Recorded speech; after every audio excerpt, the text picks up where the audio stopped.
Ancient song, ancient world, far apart, yet sharing a sense of place. Journey to the smallest state in the United States, a blip on the geographic face of New England, the ocean state of Rhode Island, and the county called Washington, commonly known as South County.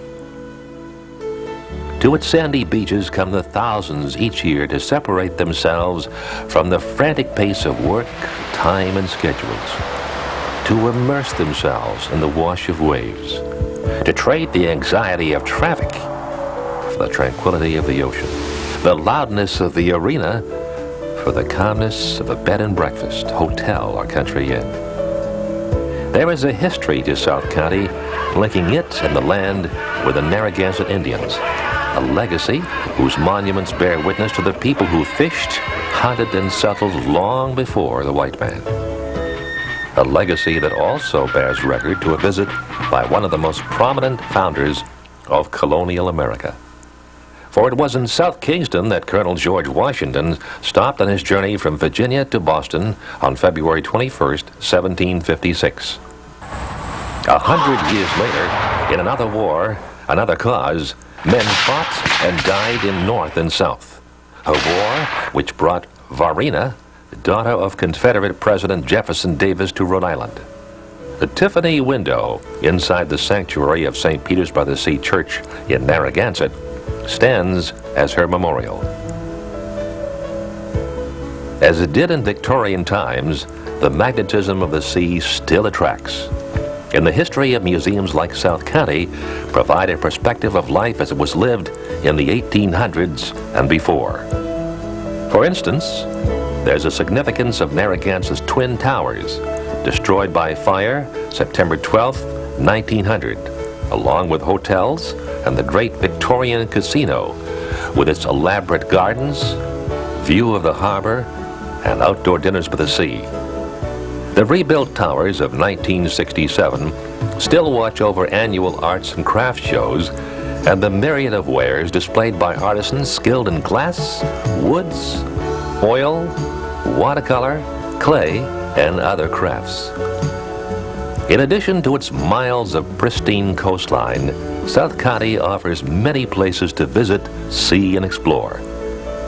Like the 1732 home of Dr. Josiah Babcock in Westerly, physician and postmaster and friend of Benjamin Franklin, who frequently visited him.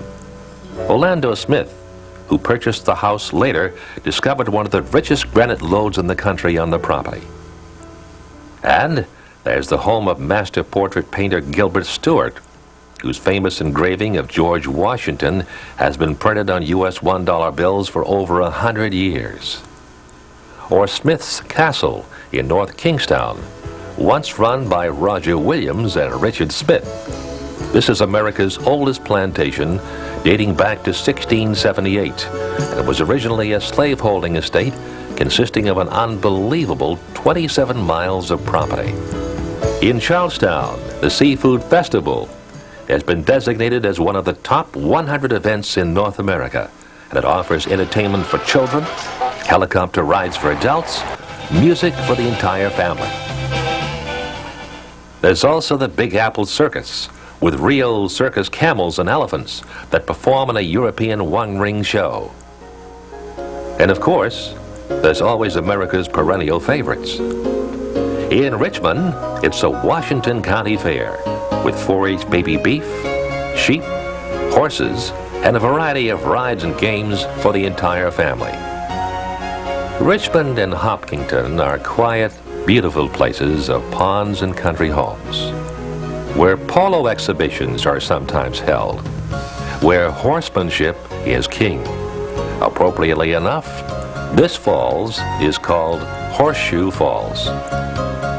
Exeter's Acadia Park offers over 13,000 acres of trails, ponds, and is home of the Queens River with its magnificent three-season foliage. At nearby Yagoo Ski Valley, there's great skiing for the entire family. In South Kingston, it's the South County Balloon Festival, featuring home-built aircraft, antique cars, and kite flying demonstrations. In West Greenwich, the annual Indian powwow features authentic Indian costumes and tribal dancing, drawing both regional and national tribal members.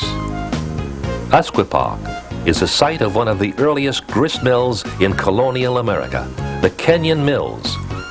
Here, 5-foot wheels of granite still grind a mixture of corn, wheat, and flour known as Johnny Cake, believed to have evolved from a saddlebag snack enjoyed by colonial-era travelers.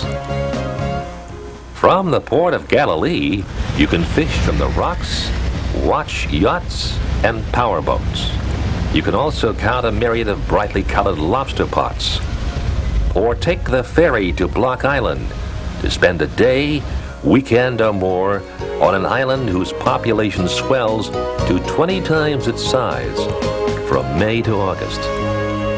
For the less adventuresome, there's a cruise in the Harbor of Refuge. Or, for those who enjoy rivers, there's an annual cruise on the Narrow River, where you can see waterfront homes of every size and description, kayakers, and canoeists. The Point Judith Lighthouse at the tip of Narragansett provides an automated beacon for commercial fishermen, pleasure craft, and sailing vessels, and has housed a contingent of the U.S. Coast Guard. Below its rocky crags, surfers are often seen riding the waves. Within a stone's throw is the Harbor of Refuge, initiated in 1892 by the U.S. Army Corps of Engineers to protect ships from heavy Atlantic storms and provide a haven of safety.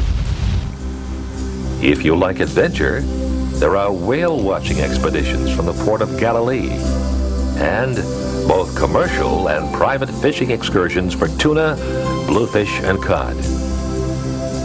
In historic Wickford, Wakefield, and Westerly, shoppers can stroll along tree-lined streets, visit a myriad of antique and art shops, watch the boats, or enjoy supper or gourmet meals overlooking harbors and canals. Top Broadway shows are featured at Westerly's Colonial Theater and Matunuck's Theater by the Sea, where you can enjoy a leisurely walk in a premier flower garden in Westerly or a stroll along a rose-covered arbor in Matunuck. If you like camping, there's Burlingame State Park, offering superlative RV and tenting accommodations close to Charleston beaches and the big breakers at Misquamicut. Golfing opportunities are everywhere, and accommodations offer the elegance of hotels at Watch Hill to the quaintness of colonial inns and bed and breakfasts. So what do the people of South County know that you don't? That what they have is unique. That where they live is unspoiled in spring, summer, autumn, and winter. Rhode Island's South County is year-round pleasure. So take off to a new adventure.